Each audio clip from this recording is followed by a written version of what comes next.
Hello student, welcome in class 9 for physics. Motion is the first topic, first lesson of physics, है ना।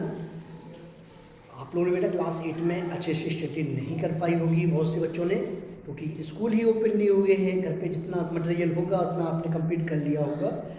आज class 9th में जैसे ही आप पहुँचते हैं तो science is divided in 3 part, physics, chemistry and bio, है ना। तो और student know about the science. क्या आप साइंस की जी जानते हैं साइंस है क्या? चलिए मैं बताता हूँ। The word of science is come from scientia, SCINTIA। The word of science is come from scientia. It's mean to know. इसका मीन्स होता है टू नो, आई मीन्स सीखना, जानना। तो इस वर्ड से ही बनी इसकी definition science. Science is the knowledge of GK, या science is the systematic knowledge of GK. यदि आप किसी ऑब्जेक्ट की एक यूनिट को सीखते हैं तो जस्ट उससे दूसरी यूनिट मिल जाती है। The field of science is very large. कोई नहीं कह सकता है I am perfect in science. Doctor या जो PhD कर रखे हैं साइंटिस्ट लोग, वो भी नहीं कर सकते हैं। यदि ऐसा है तो उनके पास सारी जो प्रॉब्लम्स होती हैं साइंस रिलेटेड, उनके पास उनका सॉल्यूशन होना चाहिए। ऐसा है क्या? नहीं ना। क्यों? अगर ऐसा होता तो जो कोविड-19 चल रहा है ना, इसकी मेडिसिन चुटकियों में आ गई होती। ऐसा भी नहीं है। तो क्यों? क्योंकि साइंस क्या करता है, हर स्टेप पर आपको कुछ सीखने को देता है। यदि आप सीख जाते हैं, यदि मान लीजिए आप लेंथ मालूम हो जाता है कि लेंथ है क्या, तो आपको उसके बाद डिस्टेंस सीखना है। डिस्टेंस पहुंच जाते हैं, डिस्टेंस आ जाता है तो अब क्या मिलता है आपको? फिर डिस्प्लेसमेंट आ जाता है। डिस्प्लेसमेंट से फिर स्पीड, वेलोसिटी, हर टाइप एक नया स्टेप बढ़ता चला जाएगा और आपको हाँ सीखना ही सीखना है और उसकी रिसर्च करना है। तो साइंस क्या होता है? Science is the systematic knowledge of the GK. जो आपके अबाउट में है, आप जिसे देख रहे हैं, उसकी जो सिस्टम में नॉलेज करना ही साइंस होता है।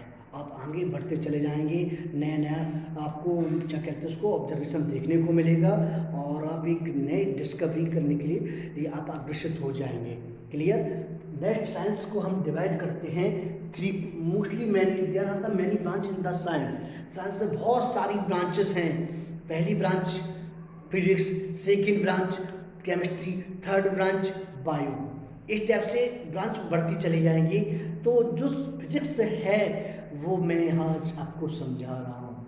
फिजिक्स का डेफिनेशन होता है, फिजिक्स मीन्स होता है, physics is the study of, physics is the branch of the science in which we study about the nature और नेचुरल फिनोमेना। नेचर में जो आप देख रहे हैं, जो फिजिकल है, उसकी स्टडी करना ही फिजिक्स होता है। केवल देखने से ही नहीं होता है, उसकी स्टडी हमें कई ब्रांच में करनी होती है। जैसे मैकेनिक्स है, थर्मोडायनामिक्स है, क्वांटम है, ठीक है, और रिलेटिविटी है, ऑप्टिक्स है। इन सारी मटेरियल ब्रांच होती हैं, कुछ ना कुछ आपको बताती हैं कि ये मैकेनिक्स क्या बताती है, वो मोशन में है या इस टाइप से। तो बेटा आज मैं आपको समझा रहा हूँ मोशन। ध्यान सुनिएगा। मोशन में क्या हम लिखते हैं, वी वॉच या we observe that our surrounding there are many materials, many substance like you, like stones, like vehicles, like room, like tables, like bird, animals. There are many animals, many things surrounding to us. Okay? क्या ये सारे materials motion कर रहे हैं? Motion मतलब उनकी position change हो रही है? नहीं हो रही है। या वो या तो मोशन में होंगे या रेस्ट में होंगे। मोशन मतलब होता है बेटा एक सिंपल लैंग्वेज में the change of the position of the object with respect to time और सराउंडिंग्स, अवर सराउंडिंग। हमारे आसपास के अकॉर्डिंग यदि किसी की पोजीशन चेंज हो रही है तो वो होता है मोशन। और रेस्ट माने वो मोशन में नहीं है तो वो रेस्ट होगा। ओके? तो बेटा मोशन के लिए सबसे पहले क्या होता है, हमें ये पता करना है कि हम किससे कंपेरिजन करेंगे कि वो रेस्ट में मोशन में है। तो एक वर्ड आता है यहाँ पर रेफरेंस पॉइंट क्या होता है, रेफरेंस पॉइंट। क्या बेटा एक पॉइंट क्या है, this is also called the origin, इसे ओरिजिन कहते हैं द प्लेस, ध्यान सुनिएगा मेरी वर्ड को, the place from which a location is observe and measured is called the reference point and origin. यानी वो पॉइंट, वो प्लेस जिससे हम किसी लोकेशन को मेजर करते हैं, ऑब्जर्व करते हैं। हम अपने घर से ही बात करते हैं, हम घर पर हैं तो ये हमारा ये रेफरेंस पॉइंट हो गया। अब हम यहाँ से स्कूल पहुँच जाते हैं या ग्राउंड में पहुँच जाते हैं तो क्या देखते हैं कि कंपेयर करते हैं कि अब हमारी पोजीशन यहाँ से यहाँ तक चेंज हो गई है, या हमने 2 किलोमीटर या 1 किलोमीटर को ट्रैवल कर लिया है, तो that is called the location. कहाँ से क्लियर किया हमने, reference point. This point is called the origin और रेफरेंस पॉइंट। ओके, अब बात आता है बेटा मोशन और रेस्ट क्या है। तो मोशन मीन्स होता है, ध्यान सुनना, a body is said to be in motion, a body is said to be in motion if its position changes with respect to our surrounding with time। यानी किसी टाइम के according 5 second, 10 second, 5 minute, 10 minute, 15 minute में हम अपनी surrounding में हमारी position change हो गई है, that is called the motion. Rest क्या होता है बेटा, रेस्ट माने जस्ट अपोजिट, बिल्कुल डेफिनेशन ऐसे ही ऐड करेंगे जैसे मैंने ऊपर बताया, a body is said to be in rest if its position do not change with respect to our surrounding in time. मतलब हमारी जो पोजीशन है वो नहीं बदलती है, it do not change its position. कोई ऑब्जेक्ट अपनी पोजीशन को नहीं चेंज करेगा, that is called the rest. तो ऑब्जेक्ट या तो मोशन में होगा या रेस्ट में होगा। तो बेटा जैसे फिजिक्स में पहुंचते हैं, मोशन की बात आती है तो मोशन में जैसे ब्रांच बन जाती है फिजिक्स की mechanics. Mechanics is the branch of the physics in which we study about the motion of the object. वो मोशन में है या रेस्ट में है, इसकी हम स्टडी करते हैं, मैकेनिक्स में करते हैं। इससे जो भी क्वेश्चन आते हैं सब मैकेनिक्स में पहुंच जाते हैं। There are the many types of the motion like zigzag, linear motion, oscillatory motion है, पेंडुलम मोशन। तो इस टाइप की बहुत सारी मोशन होते हैं, छोटी क्लास की पॉइंट हैं, आपको मालूम होना चाहिए। ठीक है, फिजिक्स में पहुंचते ही जब हम आगे स्टडी करते हैं तो अब देखते हैं कुछ क्वांटिटी हैं जिनमें हम नेचर को मेजर करते हैं।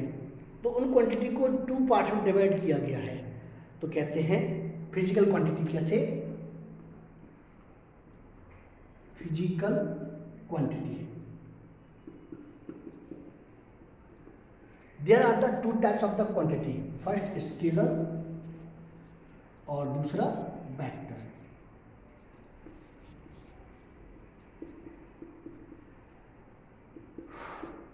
बेटा फर्स्ट क्या है आपका स्केलर, दूसरा क्या आपके पास वेक्टर क्वांटिटी है। तो बेटा स्केलर क्वांटिटी क्या होता है, ध्यान सुनिएगा डेफिनेशन को।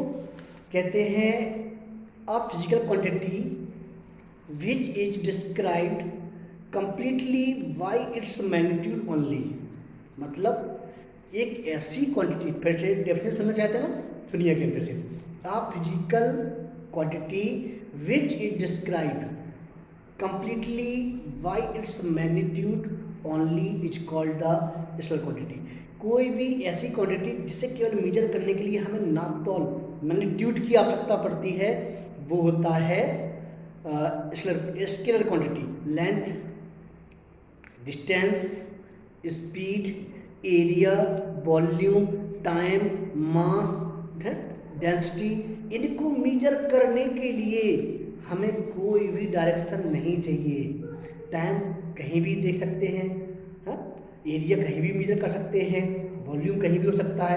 तो ये सारी चीज़ें बेटा कहलाती हैं आपकी स्केलर क्वांटिटी। ठीक है, सेकेंड होता है आप physical quantity which is describe completely by its magnitude as well as its direction. तो बेटा जैसे कि हमने आपको बताया कि कोई भी फिजिकल क्वांटिटी है, अगर उसे मेजर करना है, मेजर करने के लिए हमें मैग्नीट्यूड तो लेना ही लेना है, नापतोल तो करना ही है, साथ में डायरेक्शन चाहिए। आप अपना डोर जो है ओपन करते हैं या क्लोज करते हैं तो उसमें डायरेक्शन होता है, या तो बाहर की ओर होगा या अंदर की ओर होगा। तो डिस्टेंस स्केलर है लेकिन डिस्प्लेसमेंट वेक्टर है।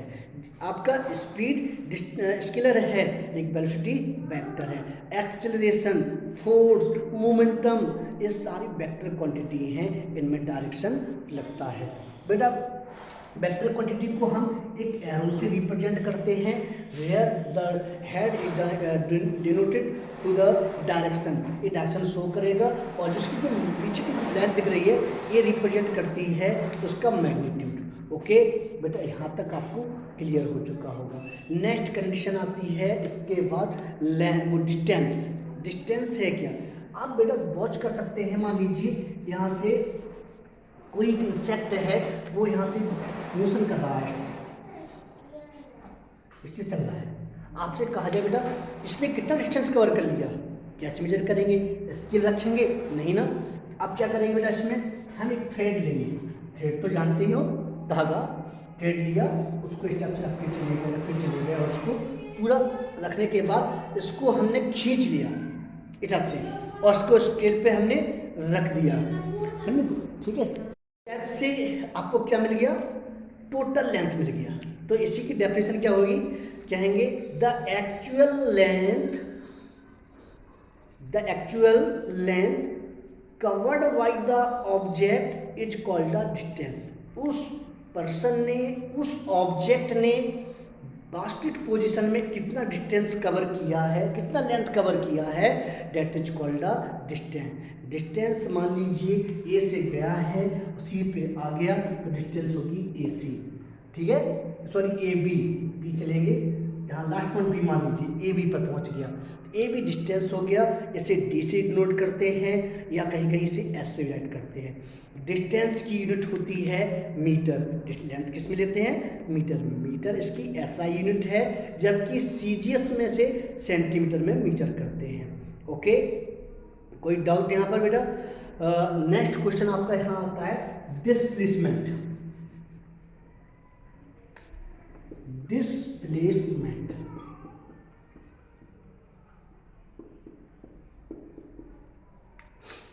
डिस्प्लेसमेंट में क्या होता है, the shortest distance between initial and final position in straight line.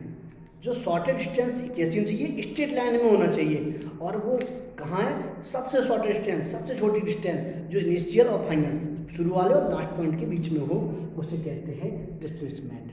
ठीक है बेटा, जैसे कोई एक ऑब्जेक्ट है, स्क्वायर या रेक्टेंगल पे चल रहा है, ए बी सी डी।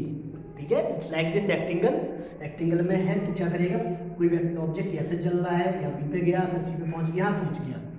मान लीजिए 10 मीटर यहाँ है, 10 मीटर यहाँ है, ये 10 मीटर में चल रहा है, शायद 10 मीटर की है, तो उसने कितना डिस्टेंस किया सी तक पहुँचने में, 10 + 10 = 20। तो डिस्टेंस जो आ रही है आपकी बेटा वो कितनी है, distance is equal to 20 meter. लेकिन डिस्प्लेसमेंट कितना हो जाएगा,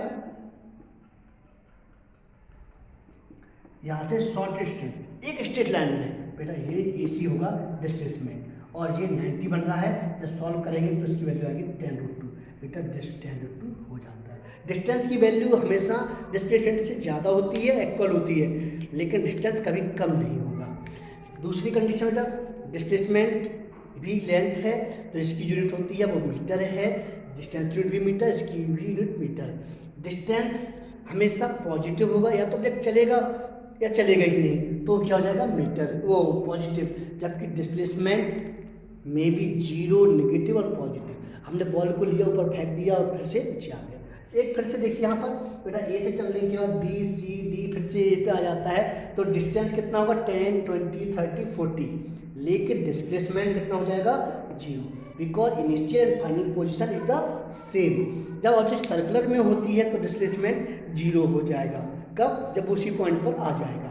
तो डिस्टेंस और डिस्प्लेसमेंट बेटा यहाँ क्लियर होना चाहिए। इसमें डिफरेंस आ जाता है, what is the difference between distance and displacement, क्या कहेंगे, दोनों की डेफिनेशन पहला पॉइंट में। दूसरा, distance is scalar quantity, displacement vector quantity.